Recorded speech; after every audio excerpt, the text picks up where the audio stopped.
As you might already know, Ashley St. Clair, who I just know as an influencer, typically you would label on the right or conservative, but these terms don't mean anything. So Ashley St. Clair on February 16th declared basically that she wanted to come out and get Elon Musk. This originally happened on the 14th, but we saw days later come out and say she wants Musk to take a DNA test. That's the most recent news here. And news has been trickling out since the 14th. This is going to be a live sourced from different sources from Yahoo to Laura Loomer to New York Post to so many different articles that I put together to try to tell this story. So she filed two lawsuits in the Manhattan Supreme Court, and this looks like a very targeted decision. Manhattan is the same place where you see a lot of these terrible decisions come out. It's obviously a very, I don't even know if liberal is the right word, very corporate. You would say anti-Trump, anti-Elon Musk. So that's not an accident. There's a paternity suit now demanding that Elon Musk take a DNA test because Ashley St. Clair just came out of the blue and said, even though 30 influencers said they already knew, I didn't know, a lot of people didn't know, that she has had Elon Musk's baby. We have confirmation through the articles from Ashley herself.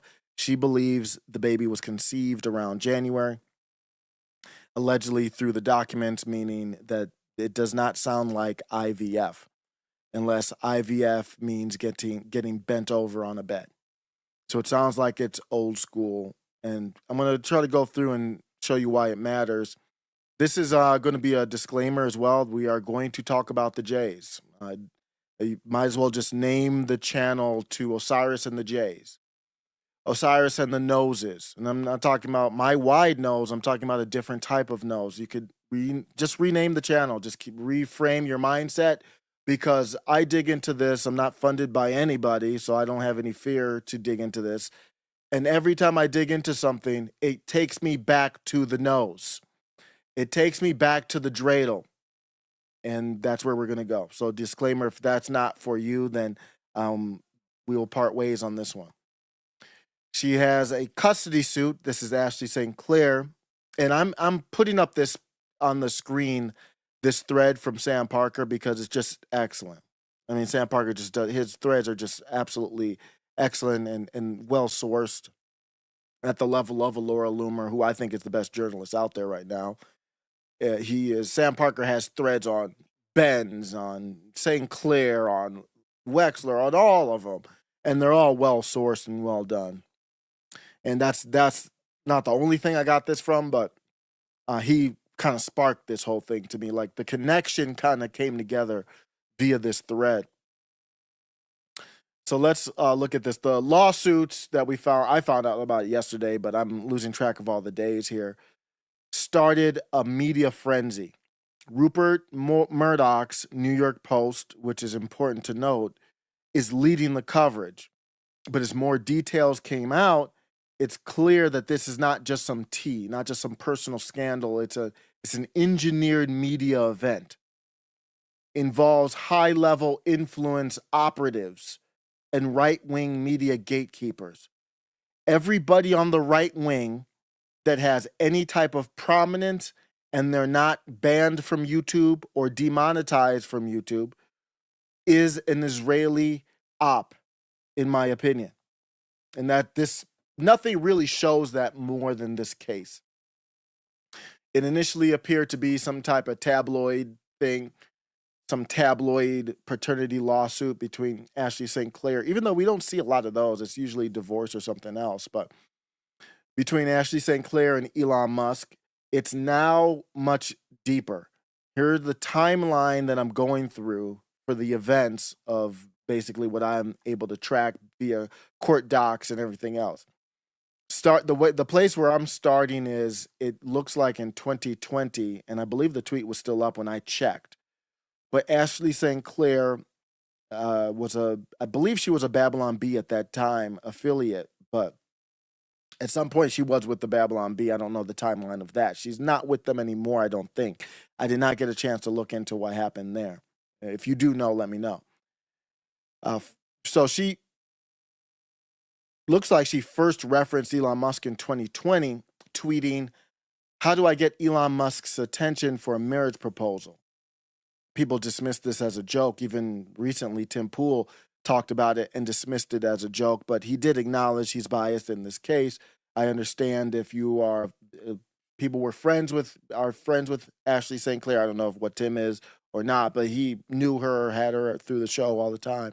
I think she had a Timcast badge, I think, at one time. I don't know what that was about, but so he's biased there. But he said that, well, it's just a joke. Well, no, obviously it's not a joke now that she saying she has his baby. Okay, that's not a joke. Maybe it was at the time. Now we know it's not a joke though. So that was going back to 2020. That's the earliest that I traced this. I think that was 2020. Musk himself reacted to this discussion because Milo got involved. Another nose. So another nose got involved. They're just everywhere here. Like 2 to 4% of the population, yet they dominate this whole effing story. Even with Elon Musk, he had to go over there to the dreidel country to bend the knee, and a lot more than just bending the knee happened over there. I'm not talking about adults type stuff. I'm talking about contracts. So it was dismissed at the time. Milo brings it back up. Elon Musk replies to it with a whoa, hinting at this whole baby thing wasn't an accident. I don't know why Elon's replying with whoa, because he's thinking with the wrong head is what got him into this mess. After that, I think it's important to note we got messages from Isabella Moody, I would say friend of show. I'm a big fan. She's great. She's the one that's doing the stuff with Luke Beasley, the left versus right thing. Great idea. She's excellent. In 2023, Isabella Moody was cool with Ashley St. Clair. A lot of people who had prominence on the right you might have seen the photograph of young Nick putting her in the headlock playfully. They were all together, Lauren Southern and all of them. They all knew each other in some way. I wasn't in the scene. I don't know what the deal is. But May 2023, St. Clair began actively strategizing ways to engage with Musk. We know that from leaked messages from Ashley St. Clair to Isabella Moody. They fell out. Isabella Moody's like, I don't give a F anymore. I'm letting these out. And I'm not going to go through all of them. One of them said, St. Clair stated, Elon followed me.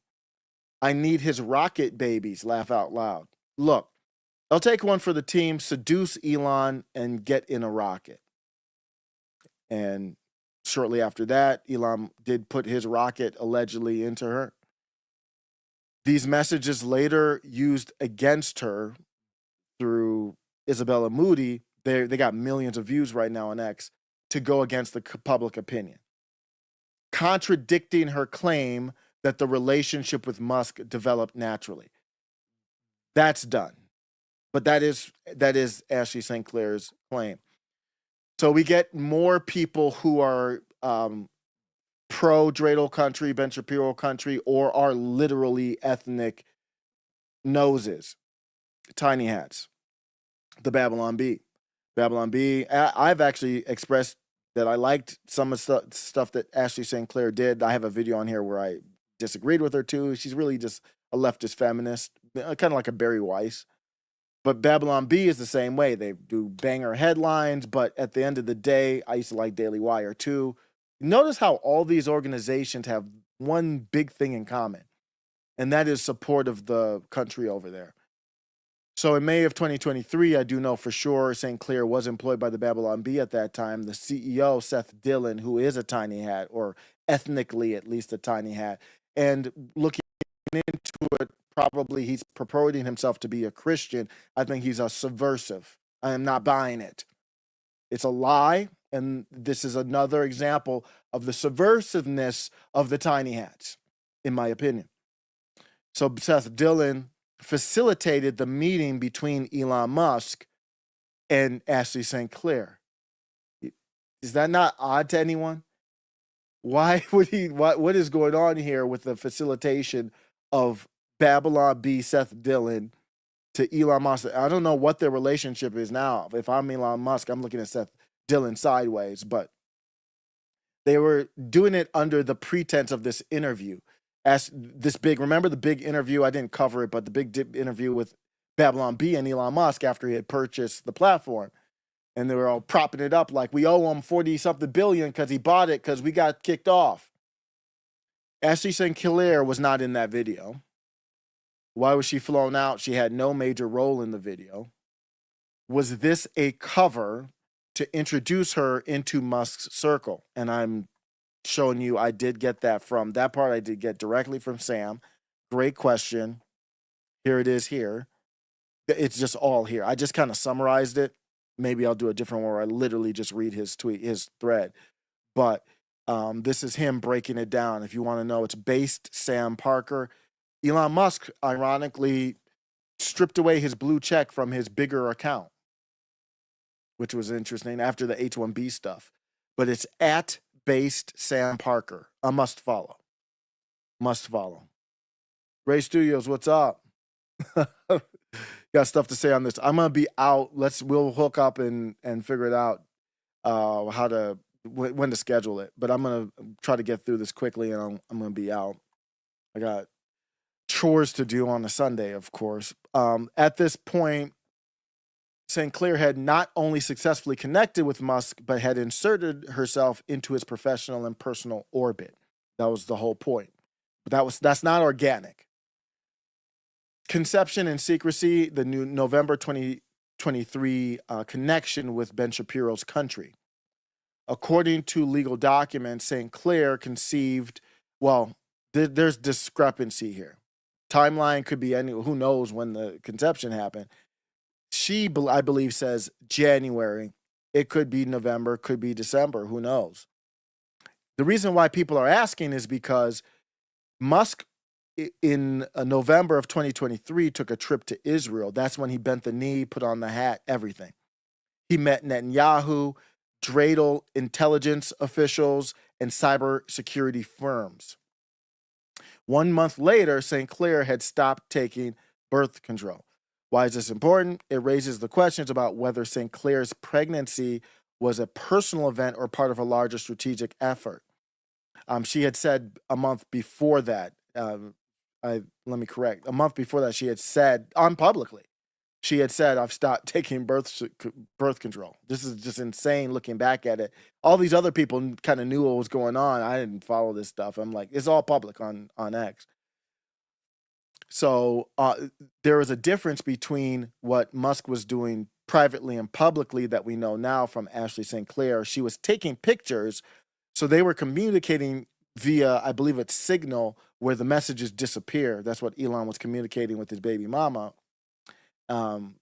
And I think what looks like what happened was Ashley was taking pictures of the Signal tweets, knowing that she might, why would you take a picture of the Signal kind of text if you didn't think you were going to need to use them later?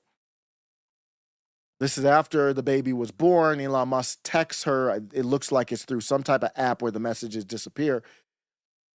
He texts Ashley, I want to knock you up again. And as early as February 2nd, just 20-something days ago, Musk texted her, we do have a legion of kids to make. Publicly, Musk was silent. He was not on the birth certificate. Because of that silence, that's when Ashley St. Clair came out on the 14th with it. Let's get into some of what Laura Loomer broke out, connecting this to why it matters and not just T. Laura Loomer's concern is she is a Trump sycophant. I think she's the best journalist out there, but she is a Trump sycophant. And she sees that this is damaging to Trump. And it could even be worse. It could be a op to control Trump. And this is how she broke it down. The lawyer that Ashley St. Clair hired for this paternity or whatever you call this lawsuit, his name is Joyer Bekel. I don't know how to pronounce it. Obviously, it's a dreidel lawyer. Shocking. This dreidel lawyer behind Ashley's lawsuit reportedly and repeatedly in the past has attacked Trump and Musk in media appearances. previously represented Rudy Giuliani's ex-wife. So targeting a Trump ally as well from that angle, meaning Ashley's picking someone who's written books, who's dug deep into the world of going after Donald Trump and Elon Musk for this lawsuit. There are a million, even if you just narrow it down to dreidel lawyers, there's a million of them you could choose that haven't been this overtly against Elon Musk and Trump. You can find them. It's not that hard. She's got the money. So she found the one that she thinks that will do it. And interestingly, I don't know if I noted this here. Hopefully I did, but it's very, very important that the lawyer wanted to deliver papers to Elon Musk while he was in the White House. That you didn't have to do. Obviously, it'd be difficult to do that. I guess they couldn't figure it out logistically, but that's obviously done to embarrass Trump and Elon Musk. So that does lead more questions towards what's the point of this? Is this an op? Let's go to her PR strategist, Brian Glick. We talked about him just very briefly the last time we talked about this topic. Ashley St. Clair's PR strategist has ties to dreidel country security. I guess everyone there has ties to the security, especially at these high levels of money and fame and influence. Glick has received nearly $600,000 from a Ben Shapiro his favorite country security firm, to shape U.S. media narratives. He has direct ties to pro-tiny hat lobbying efforts and was instrumental in managing St. Clair's public image. Why is somebody with deep ties to tiny hat intelligence affiliations managing her crisis PR? I guess these are all coincidences, I guess. A lot of this came out in the New York Post. Rupert Murdoch, of course, very big here. Loomer exposes that, but that's something we all saw. Loomer exposed how the New York Post ran both pro and anti St. Clair stories, controlling the entire discussion, framing this is where you can go with it, this is where you can't go with it. If you're going to draw a play box, you have to draw a circle or a square. The Post's role in manufacturing the scandal's coverage makes you wonder, what are they about here? Of course, they're not going to talk about any of these concerns with the country and their ties. You see where the lines are drawn. This thread from Sam Parker could be sourced from anyone. He has everything sourced here. There's nothing complicated. I mean, it takes a lot of time. It's great work, but the New York Post could do this. They're not doing this. Let's continue on. Rupert Murdoch is a close ally of Netanyahu. Trump and Netanyahu have had problems in the past. It looks like they're a little bit better in relationship now, but there's still that tension there. There will always be that tension because Netanyahu threw Trump under the bus for years. After they were cool, then the media went all against Trump. Netanyahu went all against Trump, and then now he's trying to, just like the media, Joy Reid got fired. Not a fire, I don't know what it is. The show's going to end at some point. I didn't read the details. No surprise. We talked about that. These people who didn't read the tea leaves that you have to switch up or you're going to be out. But let me go through some of Sam Parker's posts here, and then I'm going to give you my takeaway, and I'll be out. So Sam Parker broke that down. This is Isabella Moody's tweet here, 2023, talking about how Ashley St. Clair messaged her for tips to how to seduce Elon Musk with humor. Very smart. That's what he wants. And there's some lame joke there, and they went back and forth about it, but she's just running the jokes through her. Seth Dillon and Babylon Bee, are they part of a influence operation? This is what we talk about. Here's Seth Dillon in a PragerU, another pro Tiny Hat, same as Daily Wire, PragerU promotional video with a known Tiny Hat intelligence operative with this name, Marissa. And this is him right here, Seth Dillon. So I'm showing these because if you want to know where are the ties are here out in the open. Oh my God, Seth, we're matching. That is the Tiny Hat operative, Marissa. CEO of PragerU, was born in Los Angeles, moved to the Tiny Hat country at a young age where she completed her primary education and served in the military intelligence unit, not just anyone, the the best of the subversive online digital platform ones. And there's more to that there. I'm not going to play the whole. It's just 40 seconds, just showing them interacting. And then when you sign up for the Tiny Hat Defense, you take basically an oath with your life for that country first. And then he breaks down more connection with. So remember, Seth Dillon is the one that kind of who flew St. Clair out to meet with Elon.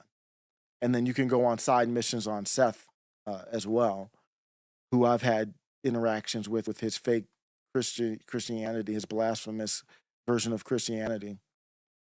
So he goes through the timeline just like we did here.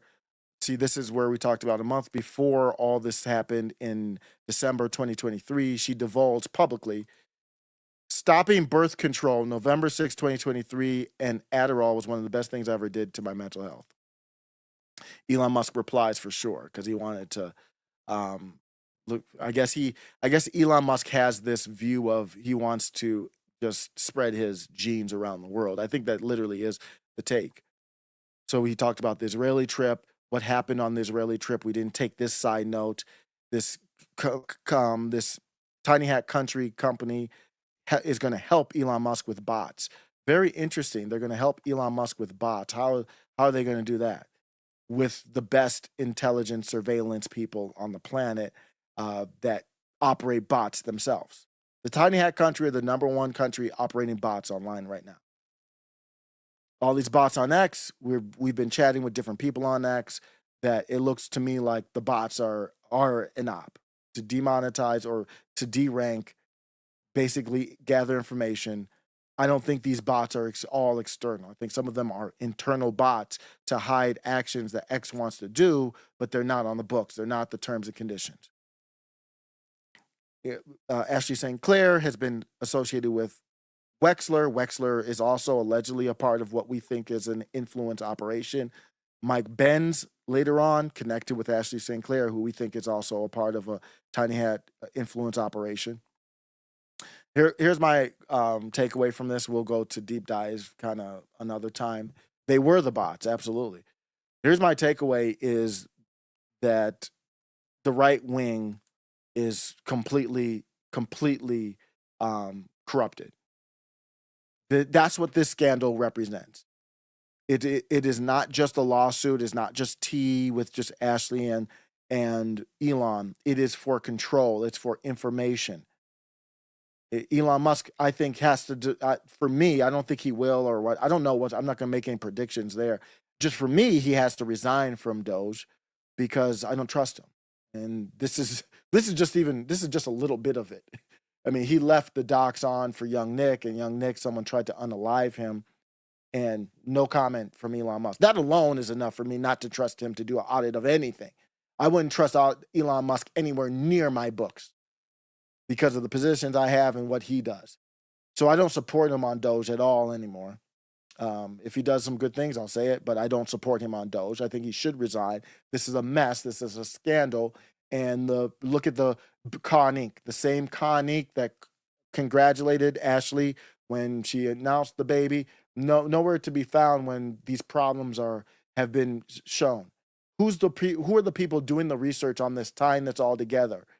It's like 2 people who doing significant research. It's like 2 or 3 people. No one who is monetized on YouTube, for example. No one, it's Laura Loomer who's only on Rumble. She doesn't even do YouTube anymore.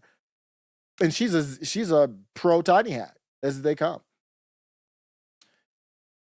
Alt media in the conservative space is horrific. The way Elon Musk has run his platform is horrific. Funneling money to these Ian Miles Chung, Ashley St. Clair, and others that he has chosen. All these people specifically, how much percentage of the ad revenue is going to those top people? A large percentage of it. I will go to as far as to say, I respect the way that Gotti, Roth, another Tiny Hat, Roth and Dorsey, he didn't really do anything, but the way they respected the responsibility of running the platform was better than Elon Musk. I will go that far to say that much. Let me know what you think. This story's not over. We're going to keep on going with it as time goes on. The next clip is ready below. Welcome to After Show Carnage.